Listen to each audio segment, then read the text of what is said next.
ታሪካችን የሚጀምረው ሳና የምትባል አንዲት ቆንጆና ተወዳጅ የሃይስኩል ተማሪን እያሳየን ነው።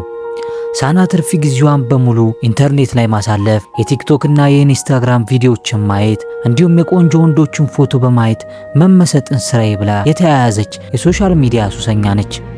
በሌላ በኩል ደግሞ ኮናቶ የሚባል በምትማርበት ትምህርት ቤት የሁሉም ሴቶች ህልም የሆነ መልከ መልካምና ታዋቂ ልጅ አለ። በትምህርት ቤት ውስጥ ያሉ ሁሉም ሴቶች በልጁ ተማርከዋል። የሚገርመው ነገር ግን ኮናቶ የራሱ የሆነ ምንም አይነት የኢንተርኔት አካውንት የለውም። በኢንስታግራም ላይ የሚታዩ የሱ ፎቶዎች በሙሉ ሴቶች ልጆች በድብቅ አንስተው የፖሰቱት ነበር። አንድ ቀን ማታ ሳና አልጋዋ ላይ ጋደም ብላ የትምህርት ቤታቸውን የኢንስታግራም አካውንት ስትመለከት በድንገት የኮናቶን አንድ የሚያምር ፎቶ ታያለች። ፎቶውን ስታይ ቀጥታ ለዛ አካውንት ሚሴጅ በመላክ እባካችሁ የኮናቶን ተጨማሪ ፎቶዎች ልቀቁልን ብላ ትጽፋለች። ጥቂት ደቂቃዎች እንደቆዩ ከአካውንቱ ለመሆኑ እዚህ ላይ ብቻ የምናወራውን ነገር ሰዎች ያዩታል ወይስ ላንቺ ብቻ ነው የሚቀረው ብሎ ይጠይቃታል። ሳናም አረ በፍጹም ይህ ሚሴጅ በእኔና ባንተ መካከል ብቻ ነው የሚቀረው ብላ ትመልስለታለች። በዚህ ጊዜ ሳና አካውንቱን የሚያንቀሳቅሰው ሰው ስለ ሶሻል ሚዲያ አጠቃቀም ምንም አይነት ዕውቀት የሌለው ሰው እንደሆነ ትረዳለች። አካውንት ከፍቶ ሚሴጅት እንደሚሄድ የማያውቅ ሰው ማለት ነው።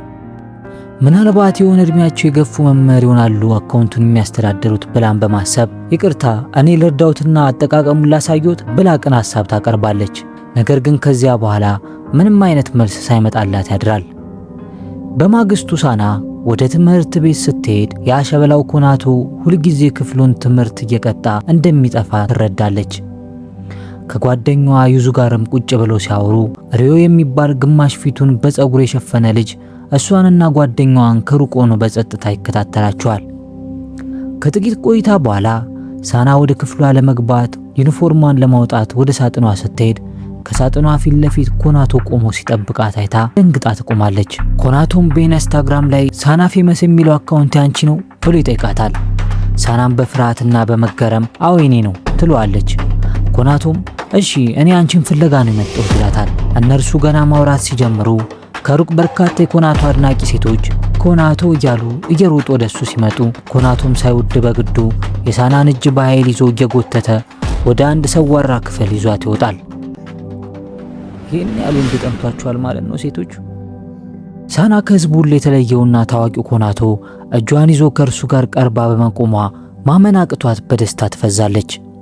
ወዲያውኑ ግን አጋጣሚውን ተጠቅማ ስልኳን አውጥታ አንድ ፎቶ ታነሳዋለች። ከዚያም ኮናቶ የደረሰበትን ትልቅ ችግር ይነግራታል። ትምህርት በዛብኝ ብዬ በብዛት በመቅረቴ ምክንያት ትምህርት ቤቱ ሊያባረረኝ ወስኗል። ነገር ግን ዳይሬክተሩ አንድ የመጨረሻ እድል ሰጥቶኛል። አንተ በኢንስታግራም ላይ ታዋቂ ስለሆንክ የትምህርት ቤቱ ይፋዊ ኢንስታግራም አካውንት ላይ የትምህርት ቤቱ አምባሳደር ትሆናለህ። ከዚያም 100,000 ፎሎወርስ ተከታዮች ካሰባሰብክ አትባረርም። ይህ ደግሞ የትምህርት ቤታችንን ዝና ከፍ በማድረግ አዳዲስ ተማሪዎችን ለመመዝገብ ይረዳናል እንዳሉት ይነግራታል። ነገር ግን እሱ ስለ ኢንስታግራም አጠቃቀም ምንም የሚያውቀው ነገር አልነበረም። ትላንት ማታ ሶሻል ሚዲያ አጠቃቀም ላስተምርህ ብለሽ ሚሴጅ ስትጽፊልኝ ደስ ነበር ያለኝ። ነገር ግን መልሼ ሚሴጅ የጻፍኩልሽ መስሎኝ ለሌላ ሰው ነበር ለካ የጻፍኩት ይላታል። ሳና ይህንን ስትሰማ አረ 100,000 ፎሎወር እኮ ማሰባሰብ እንደዚህ እንደምታወራው ቀላል ነገር አይደለም ትለዋለች። ቀጥላም ለመሆኑ ለምንድን ነበር ትምህርት መቅጣት የጀመርከው ብላ ተጠይቋለች። ኮናቶም ሰዎች ሁል ጊዜ የኔን ውጫዊ መልክ አይተው የራሳቸውን ግምት ይሰጡኛል። አንዳንዴ መልአክ ነው የሚያስመስሉኝ፣ አንዳንዶቹ እጅግ በጣም ብልህና አስተዋይ ተማሪ መስላችኋለሁ፣ ሌሎቹ ደግሞ ምርጥ አትሌት ወይም ደግሞ ሞዴል አድርገው ነው የሚያስቡኝ። ነገር ግን የውስጥ ማንነቴንና እውነተኛ ባህሪን ሲያውቁ ያሰቡትን ስለማልሆንላቸው ተስፋ ይቆርጣሉ፣ ከዚያ ደግሞ ይርቁኛል። ይህ ሰዎች ልማድ ሰልችቶኝ ነው ትምህርት ቤት መመላለስ የተውኩት። አሁን ግን ነገሩ የከፋ ሆኖ ልባረር ደርሻለሁ ይላትና ኮናቶ ወደ ሳና ቀረብ ብሎ አይኗን እያየ እባክሽ እንዳልባረር እርጂኝ፣ ቤተሰቦቼ ካወቁ በጣም ነው የሚያዝኑብኝ ብሎ ይጠይቃታል። ልጁ ድንገት እግሯ ስር አጎንብሶ ሲለምናት ሳና ልቧ በኃይል ይመታና በድንጋጤ ጥላው እየሮጠች ትሄዳለች። በፎቶ ብቻ የምታደንቀው ልጅ በአካል ሲቀርባት ከአይምሮዋ በላይ ይሆንባታል። ነገር ግን ትንሽ ራሷን አረጋግታ ተመልሳ ትመጣና እሺ እረዳለሁ፣ ግን አንድ መስፈርት አለኝ። ያንተን ፎቶዎች የማነሳውና የምለቀው እኔ መሆኔን ማንም ሰው ማወቅ የለበትም። ምክንያቱም አድናቂዎች ካወቁ ህይወቴን ሲኦል ነው የሚያደርጉት ትለዋለች። ኮናቶም በደስታ ሐሳቧን ተቀብሎ ከልቡ ያመሰግናታል። እውነቱን ለመናገር እኮ ኢንስታግራም አጠቃቀም ለመማር ለብዙ ሰዎች ሚሴጅ ጽፌ ነበር፣ ማንም ግን አልመለሰልኝም። እኔ ማን እንደሆንኩ እንኳን ሳታውቂ ለመርዳት ፈቃደኛ ሆንሽው አንቺ ብቻ ነሽ ይላታል። ከዚያም ሳና ለመጀመሪያ ጊዜ ያነሳችውን የኮናቶን ምርጥ ፎቶ አካውንቱ ላይ ትለቀዋለች። ገና እንደተለቀቀ በደቂቃዎች ውስጥ 3000 ላይክ እና 800 አዳዲስ ተከታታዮች በአንድ ጊዜ ጎርፋሉ። ብዙ ሴቶችም ከስማቸው በኋላ የኮናቶ ምርኮኛ እያሉ መቀየር ይጀምራሉ። ከዚያም ቀናት ያልፋሉ። ሳና በትምህርት ቤቱ ጥጋ ጥግ ውስጥ ኮናቶን ይዛ እየዞረች አስደናቂና ማራኪ ፎቶዎችን እያነሳች ትለቅለት ጀመር። የትምህርት ቤቱ አካውንትም በከፍተኛ ፍጥነት እያደገ ይሄዳል። ሳናም በውጤቱ በጣም እየረካች ትመጣለች። ሳና ከኮናቶ ጋር ስትሆን ቀጥታ አይኑን ማየት አቅቷት ሁልጊዜ ትሸሻለች። ሳና በባህሪዋ አይናፋር ቢጤ ነች። አንድ ቀን ኮናቶ ግራ ገብቶት ለመሆኑ እኔን ቀጥታ ለማየት ለምን አትፈልጊም ብሎ ይጠይቃታል። ሳናም ብዙ ካየው እንደ ብድ ደጋፊዎች በደስታ እንዳልጩ ፈርቼ ነው ትለዋለች። ኮናቶ ግን ፈገግ ብሎ እኔ እኮ በየቀኑ ወደ ትምህርት ቤት የምመጣው አንቺን ለማየት ብቻ ነው፣ ስለዚህ አይንሽን አታሽሽብኝ እባክሽ ይላታል። ይህንን ሲላትም የሳና ልብ ቅልጥ ይላል። ከዚያም ሁለቱ እንደገና የፎቶ ፕሮግራማቸውን ይጀምራሉ። ግን ሳና ከበፊቱ በላይ ከእርሷ አጠገብ ስትሆን መረበሽና መንቀጥቀጥ ጀምራለች። ፎንቃ ገባላት ማለት ነው። አንድ ቀን የእረፍት ሰዓት ላይ ኮናቶ በድንገት ሲያያት ሳና ደንግጣ የምገባበት ይጠፋትና ስታመልጥ ቀጥታ ከግድግዳ ጋር ተጋጭታ ትዘረግፋለች። ኮናቶ ሊረዳት ሲሮጥ ከእርሱ በፊት ሪዮ የሚባል ተማሪ ደርሶ ይዟት ወደ ሕክምና ክፍል ይወስዳታል። በኋላም ኮናቶ መጥቶ ሲጠይቃት ሪዮ ክፍሉን ለቆ ይወጣል። ሳናም አሁን ሙሉ በሙሉ ደህና ነኝ ስትለው ኮናቶ ይረጋጋል። ከዚያም ወደ እሷ ተጠግቶ አሁን ከኔ ይልቅ ያኛው ልጅ ደረሰልሽ አይደል ብሎ በቅናት ስሜት ይጠይቃታል። መጠየቁንስ ይጠይቃት ግን አልጋው ላይ መውጣቱ ምን ይሉታል? ሳናም መቀናቱ ነው እንዴ ብላ ትመልስለታለች። ኮናቶም እየሳቀ እንደዚህ አይነት ድራማዊ ንግግሮች ያሏቸውን ቪዲዮዎች ሰዎች በጣም ስለሚወዱ እስኪ አንድ ቪዲዮ ቅረጭኝ ይላታል። ሳናም ምንም ሳታመነታ ቪዲዮውን ትቀርጸዋለች።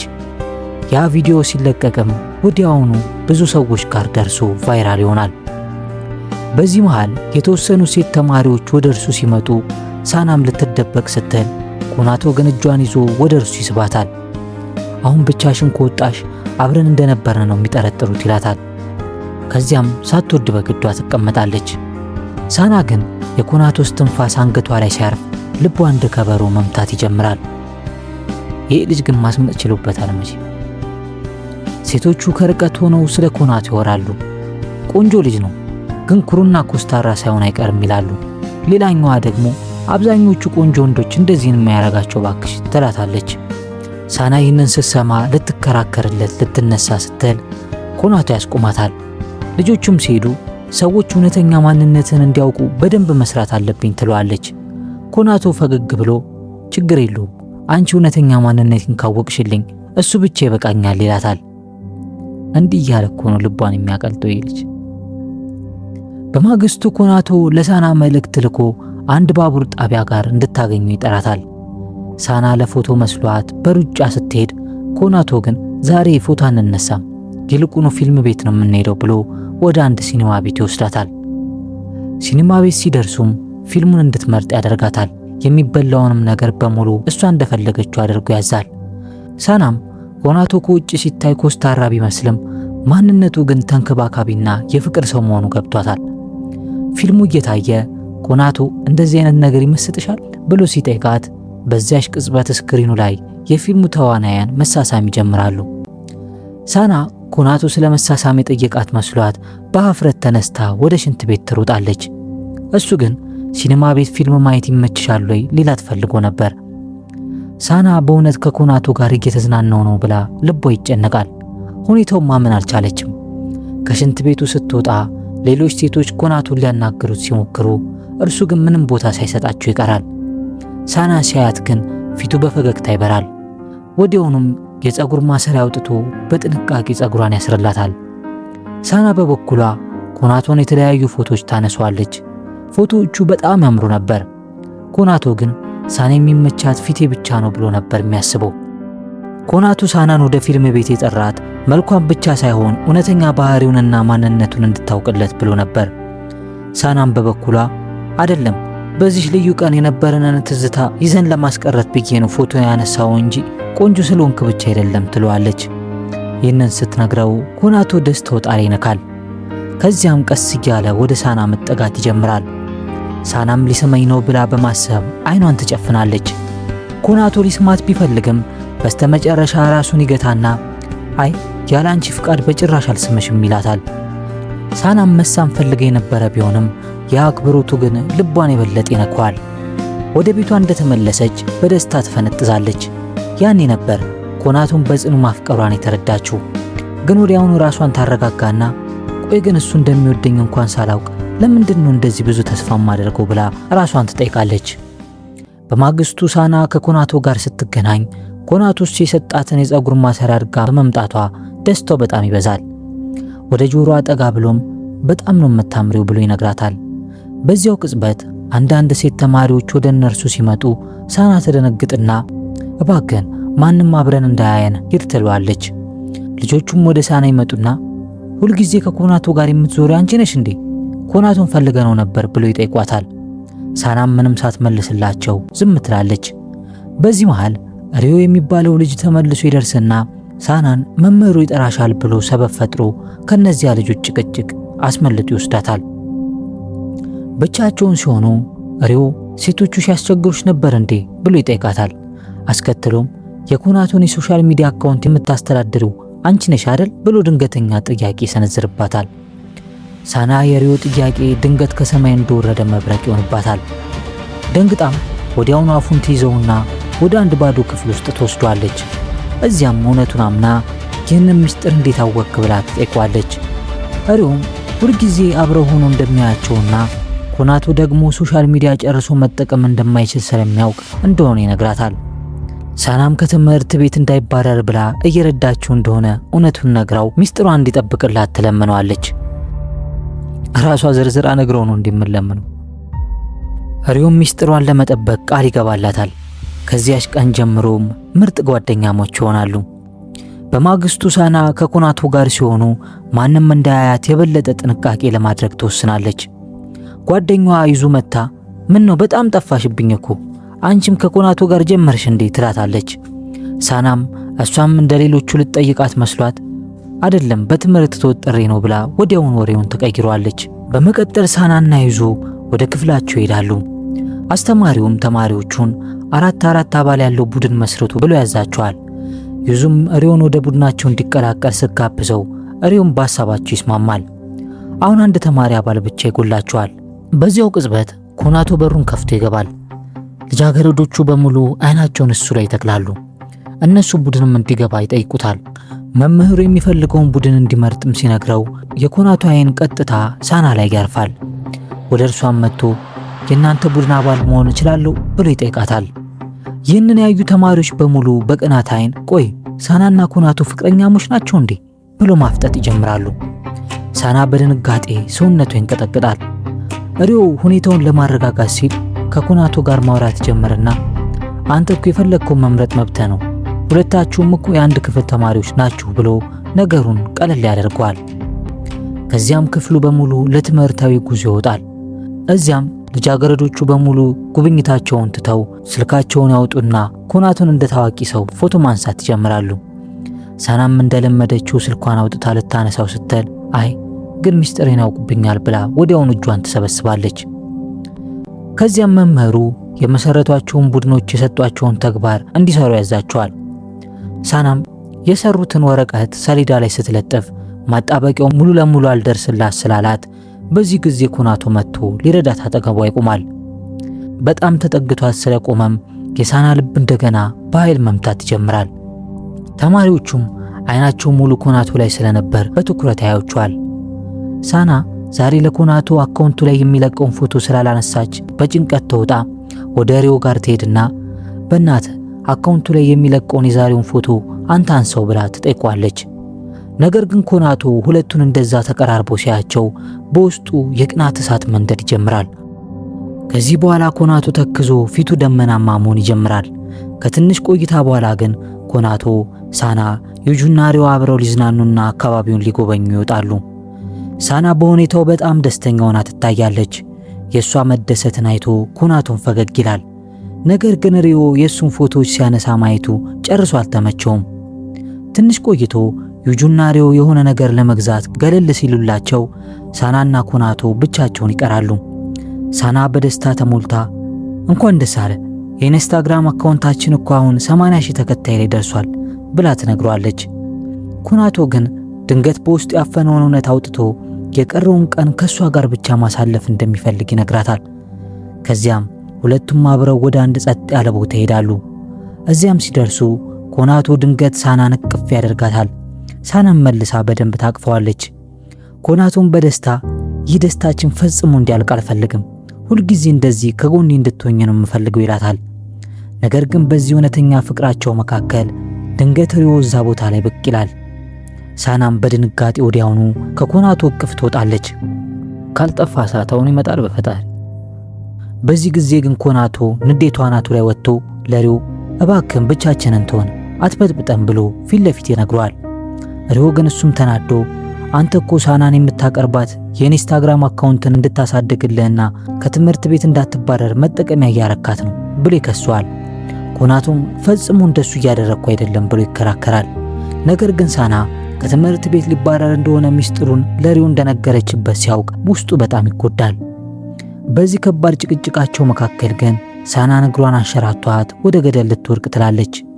ሪዮም በፍጥነት ደርሶ እጇን ይዛታል። ሳናን ሲያድናትና ወደ ላይ ሲስባት የሪዮ ፊቱን ጋርዶት የነበረው ረጅሙ ጸጉሩ ወደ ኋላ ይገለጥና ሙሉ ለሙሉ ይታያል። ሳና ፊቱን ስታይ በግርምት ትፈዛለች። ምክንያቱም ሪዮ ይህን ያህል እጅግ በጣም ቆንጆ ወንድ እንደሆነ አላወቀችም ነበር። ኮናቶም የሳናን አስተያየትና መደመም ያያል። ወዲያውኑም በቅናት ተውጦ ወደ ታች ይወርዳል። ግን በዚያው ቅጽበት ጓደኛዋ ዩጁ እዚያ ደርሳ የምሳ ሰዓት ስለደረሰ ሁሉም ወደ ሆቴሉ መመለስ እንዳለባቸው እንደተጠሩ ትነግራቸዋለች። ቆይቶም ሳናና ኮናቶ ብቻቸውን ሲሆኑ ሳና ሚስጥሩን ለሪዮ ስላወጣችበት ይቅርታ ትጠይቀዋለች። ኮናቶ ግን ምንም አትጨነቂ፣ ሪዮ ዝም ካለ ሚስጥራችን የመውጣት እድሉ አነስተኛ ይሆናል ይላታል። አስከትሎም በሐዘን ስሜት ተውጦ አሁን አውቄያለሁ አንቺ ሪዮን እየወደድሽው እንደሆነ ገብቶኛል ይላታል። ሳናም መልስ ሳትሰጠውና ምንም ሳታስረዳው በፊት ኮናቶ ጥሏት ይሄዳል። ይህ ልጅ ግን በቅናት ጨርቁን እንዳይጥል ብቻ። ወደ ክፍላቸው ከተመለሱ በኋላ ዩጁ ለሳና የኮናቶን ፎቶ የምታነሳው እሷ እንደሆነች ከበፊትም ታውቅባት እንደነበር ትነግራታለች። ሳናም በመገረም እንዴት አወቅሽብኝ ትላታለች። ዩጁም በአንዱ የኮናቶ ፎቶ ላይ የአይን ብሌኑን ሳቀርበው የአንቺ ምስል ተንጸባርቆ ይታይ ስለነበር ነው ትላታለች። ሳናም ሚስጥሩን በመሸሸጓ ይቅርታ ትጠይቃታለች።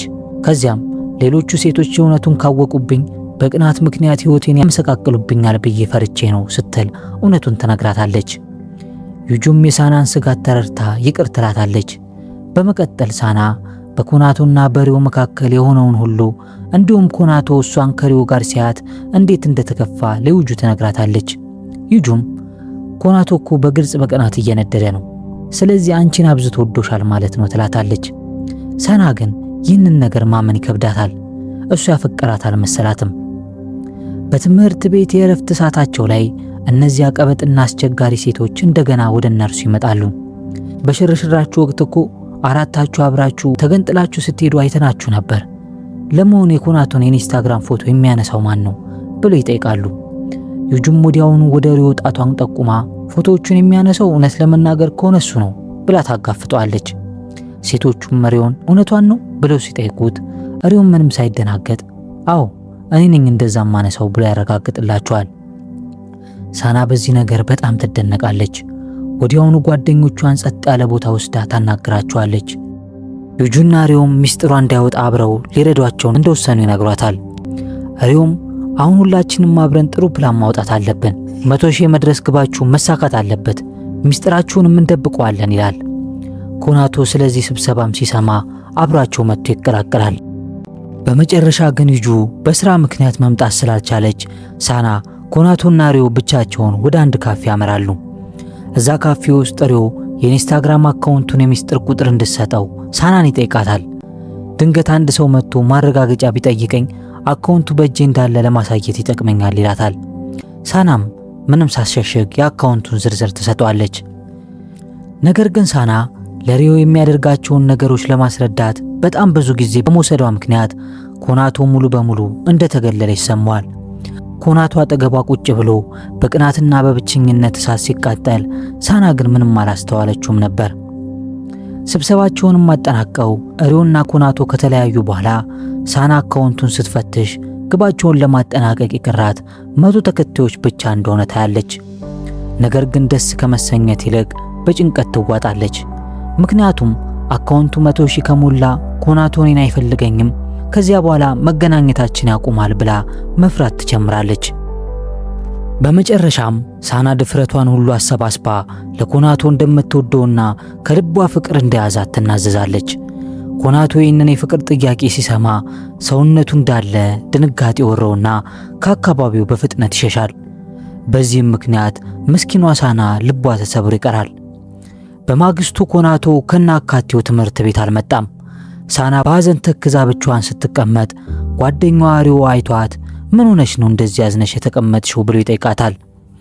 ሳናም እንባዋ እንደ ጎርፍ እየፈሰሰ ለኮናቶ ፍቅሬን ገልጬለት ነበር፣ እሱ ግን ምንም መልስ ሳይሰጠኝ ጥሎኝ ሄደ ብላ እውነቱን ትነግሯለች። በዚህ ሰዓት ሪዮ አጋጣሚውን ተጠቅሞ በልቡ ይዞት የነበረውን እውነተኛ የፍቅር ስሜት ይገልጽላታል። እኔም እኮ እወድሻለሁ፣ አንቺ እንደዚህ ያዝነሽና ተከፍተሽ ሳይ ልቤ በጣም ነው የሚጎዳው ይላታል። ሳና በምትሰማው ነገር በጣም ደንግጣ ስሜትን ሳልረዳ በመቅረቴ ይቅርታ አድርግልኝ ትለዋለች። ሪዮ ግን ምንም አታስቢ ብሎ ያረጋጋታል። ግን እሷ ኮናቶን ስለምትወደው ሁለቱም እስከ መጨረሻው አሪፍ ምርጥ ጓደኞች ሆኖ ለመቀጠል ይወስናሉ። ከዚህ በኋላ ሪዮ ኮናቶን ፈልጎ ያገኘውና የሳናን የፍቅር ጥያቄ ለምን ሳትመልስላት ጥላት ሄድክ ብሎ ይጠይቀዋል። ኮናቶን በበኩሉ ሳናን ካንተ ጋር ሳያችሁ በችግሯ ቀን የምታምነውና የምትመካበት ሰው አንተ እንደሆንክ ተረዳው። እኔ ግን ሁል ጊዜ በሷ ላይ ጥገኛ ነበርኩ፣ ለጥቅሜ ነበር ምፈልጋት። ስለዚህ ሳና ከኔ የተሻለ ሰውን የሚገባት ብዬ ስላመንኩ ነው ይለዋል። ሪዮ ግን ይህን ውሳኔ አንተ ብቻ ልትወስን አይገባም፣ የልብህን ስሜት በሙሉ ለሳና ንገራት። ከዛ በኋላ ካንተ ጋር መሆን ትፈልግ እንደሆነ ራሷ ታስብበትና ትወስን ብሎ የጎበዝ ወንድ ምክር ይመክሯል። በዚያው ምሽት ኮናቶ በድንገት ኢንስታግራም ላይ ላይቭ ይገባና ተከታዮቹን 100,000 እንዲሞሉለት እርዳታ መጠየቅ ይጀምራል። በዚህ ጊዜ በሚያስገርም ሁኔታ በ2 ደቂቃዎች ውስጥ ብቻ አካውንቱ 100,000 ይሞላል። ነገር ግን በማግስቱ ጠዋት ሳይታሰብ ኮናቶ ያንን ሁሉ ተከታይ ያፈራበትን አካውንቱን ሙሉ ለሙሉ ዲሌት አድርጎ ያጠፋዋል። ይህንን ያዩ የትምህርት ቤቱ ተማሪዎችን በድንጋጤ በቃ ኮናቶ ትምህርት ቤት ጥሎ ሊሄድ ነው የሚል ወሬ ማናፈስ ይጀምራሉ። ሳና ይህንን ወሬ ስትሰማ የእውነት መስሏት ማልቀስ ትጀምራለች። በዚያው ቅጽበት ግን ከኮናቶ ስልክ መልእክት ይደርሳታል። በአስቸኳይ እንድታገኙ ይጠራታል። ሳናም ደቂቃ ሳታባክን እየሮጠች ወደ ቀጠራት ቦታ ትሄዳለች። እዚያ ስትደርስ ግን ኮናቶ የትም እንደማይሄድና እሷንም እንደማይተዋት ትረዳለች። ኮናቶ በመጨረሻም ድፍረት አግኝቶ በልቡ ተሸሽጎ የነበረውን እውነተኛ የፍቅር ስሜት ያወጣል። ሳና እኔም ጽኑ ፍቅር ካንቺ ይዞኛል ብሎ ያምናል። ከእንግዲህ ሁል ጊዜ ከእሷ ጋር መሆን እንደሚፈልግና ሳና በማንኛውም ከባድ ቀን የምትመካበት ጠንካራ ወንድ ለመሆን ቃል ይገባላታል። እስከ ዛሬ ድረስም ስላስጠበቃት ይቅርታ ይጠይቃታል። አስከትሎም ኮናቶ አሁን ከኔ ጋር መሆን ካልፈለግሽ ሁልጊዜም መብትሽ ነው፣ የፈለግሽውን መምረጥ ትችያለሽ ይላታል። ሳና ግን ምንም ሳታመነታ በጭራሽ እኔ አሁንም ካንተ ጋር ነው መሆን የምፈልገው ብላ በደስታ ትጮኻለች። የዛሬው ታሪካችንም ሁለቱም አብረው ፍቅራቸውን ማጣጣም ሲጀምሩ እያሳየን በዚሁ ይጠናቀቃል። የወጌኔም ቤተሰቦች ቪዲዮን ከወደዳችሁት ላይክ፣ ሐሳብ አስተያየቶቻችሁን ደግሞ ኮሜንት ላይ፣ ሁሌም አብረን እንድንሆን ደግሞ ሰብስክራይብ በማድረግ ቤተሰብ እንሆን። እንዲሁም በቀጣይ ቪዲዮ እስከምንገናኝ ሌሎች የቻናላችንን ቪዲዮዎች እንዲጎበኙ እየጋበዝኩ እስከዚያው ይመቻችሁ።